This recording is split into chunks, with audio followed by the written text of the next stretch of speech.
ting ting ting ting ting ting ting ting ting ting ting ting ting ting ting ting ting.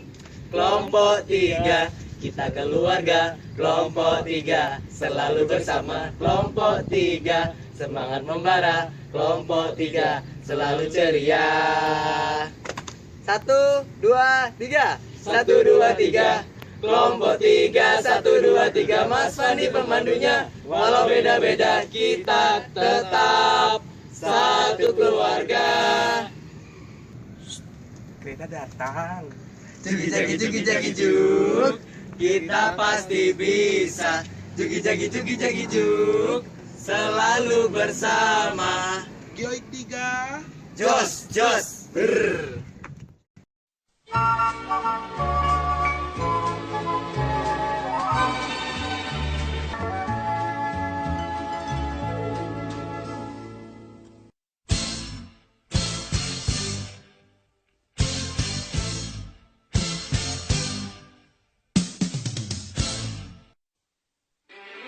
Ya, kita bertemu lagi dengan Geoid 3. Nah, kali ini kita akan menjelaskan tentang waterpass. Apa sih waterpass itu? Waterpass adalah alat yang digunakan untuk mengukur atau menentukan sebuah benda atau garis dalam posisi rata, baik pengukuran secara vertikal maupun horizontal. Ada banyak jenis alat waterpass yang digunakan dalam pertukangan, tapi jenis yang paling sering digunakan adalah waterpass panjang 120 cm yang terbuat dari bahan kayu dengan tepi kuningan.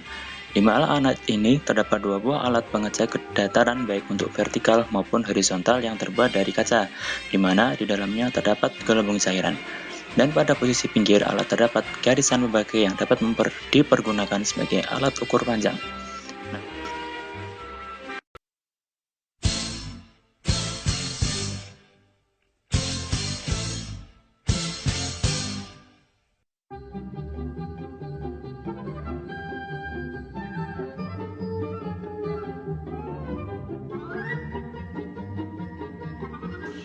Nah, yang pertama ini adalah lensa okuler. Lensa okuler ini buat kamu lihat ke target. Tuh, lihat dari situ.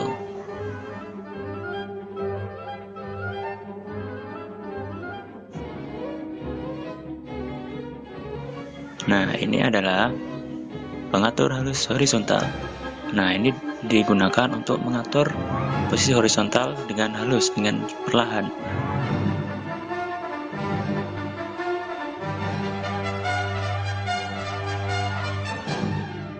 Kemudian ada NIVO. NIVO ini gunanya untuk memastikan alat sudah benar-benar datar, atau pendataran. Nah, itu kan ada gelembungnya. Gelembungnya kalau datar harus di tengah. Kemudian ada skrup ABC. Skrup ABC ini untuk mengatur supaya alat benar-benar datar. Bisa diputar-putar nanti itu skrup ABC-nya. Nih, ada 3 kan? Skrup A, B, C.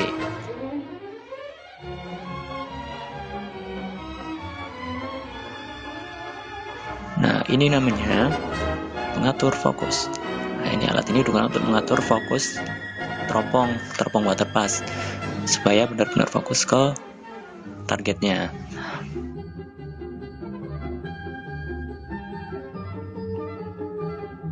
Nah, ini namanya pengatur lensa okuler. Ini kalau misalnya lensanya belum fokus, diaturnya pakai ini, tinggal diputar-putar aja.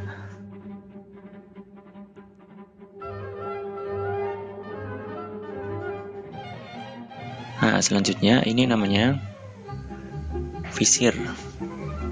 Nah, ini buat nembak sementara, membidik sementara si target.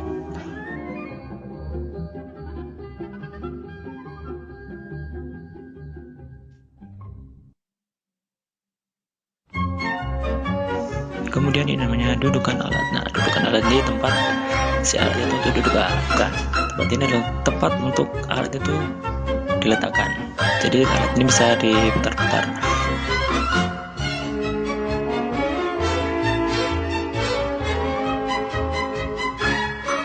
Nah, yang terakhir adalah lensa objektif. Lensa objektif ini sebagai target, sebagai tempat melihat target.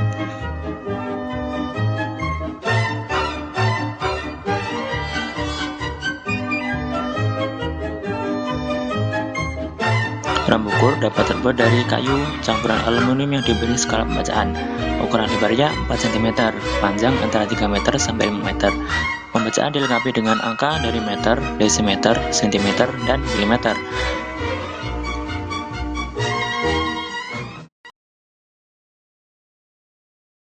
It's time for the moment you've been waiting for. Da, da, da, da, da, da, da, da. Da, da, da, da, da, da, da, da, da, da, da, da, da, da, da. Da, da, da, da, da, da, da. Da, da, da, da, da, da, da, da, da, da, da, da, da. Da, da, da, da, da, da, da, da. Tsh, da, da, da, da, da, da, da, da, da, da, da, da. Di, da, di, di, da, di, di, da, di, li, da, da, da, da, di, li, da, da, da, da, di, li, da, da, da, da.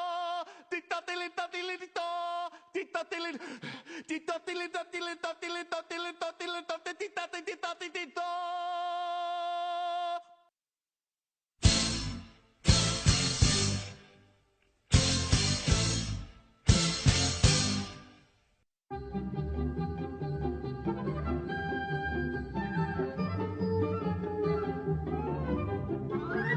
Sekarang ke prosedur penggunaan. Nah, yang pertama yaitu adalah mendirikan statif. Statif harus tegak, harus benar-benar tegak. Kemudian lihat tuh, kita harus sudah ada target yang mau ditentuin tingginya, misalnya bukit 1, wajan bukit 2, seperti itu. Nah, kalau alatnya udah siap, kita lakukan centering. Centering ini bertujuan untuk meletakkan bendanya, meletakkan si water pass slot di tengah-tengah titik pusatnya. Kemudian kalau udah, kita ke pendataran. Pendataran menggunakan nivo. Si gelembung itu harus berada di tengah-tengah. Ya, belum di tengah kan? Nah, kalau belum di tengah, kita bisa atur si gelembungnya agar bisa tepat di tengah.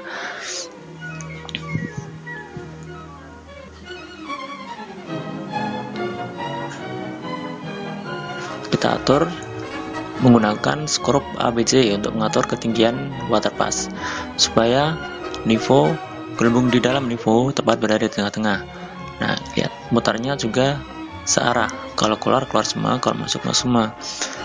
Nih, oh ternyata gelembungnya belum berada di tengah. Kalau belum berada di tengah, kita harus putar lagi si skrup ABC. Ya, diputar-putar lagi, diputar-putar. Pokoknya diputar-putar terus saja sampai gelembung yang berada dalam nivonya benar-benar berada di tengah. Nah, kalau udah di berada di tengah kayak gini, berarti water pass sudah bisa dipakai. Udah benar-benar datar.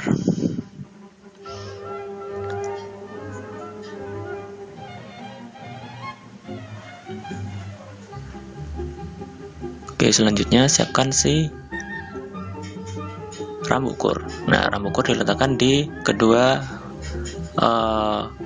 hal yang mau kita ukur beda tingginya.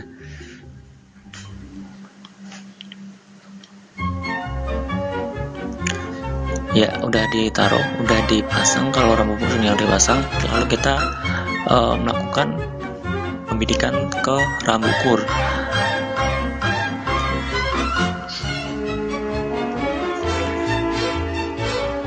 Ya, kita bidik, kita tembak.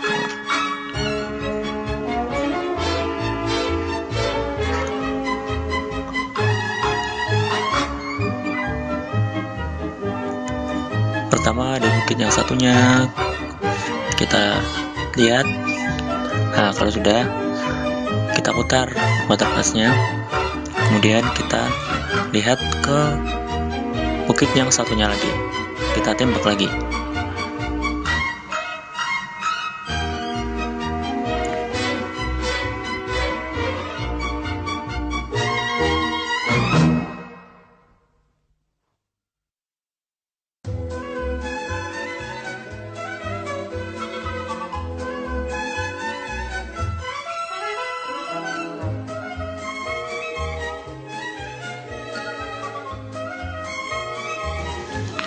Pembacaan dua ukur selesai dan harus memenuhi ketentuan sebagai berikut.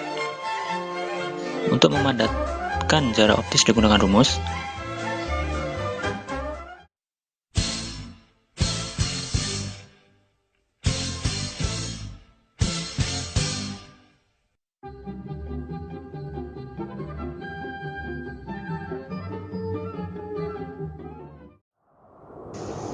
Oke, untuk faktor yang pertama adalah kesalahan karena faktor alam.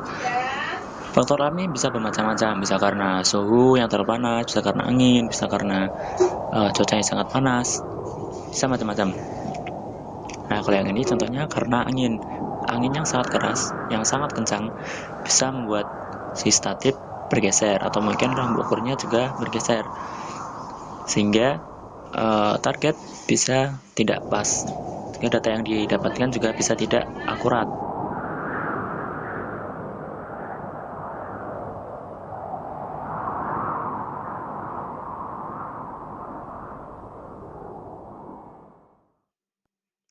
Selanjutnya adalah kesalahan karena faktor alat.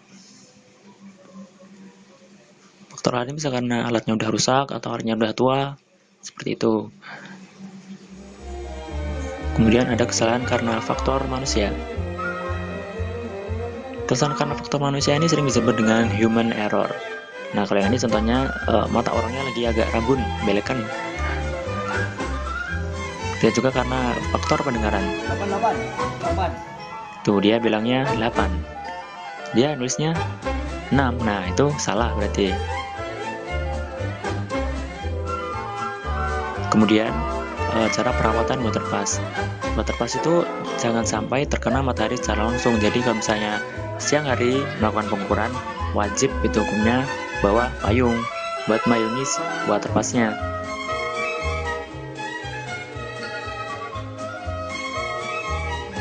Selain cuaca panas, ini juga kalau waktu hujan, waterpass juga wajib dibayungi. Panas jadi dibayungi, apalagi kalau hujan. Pokoknya waterpass itu harus dirawat, nggak cuma waterpass aja sih.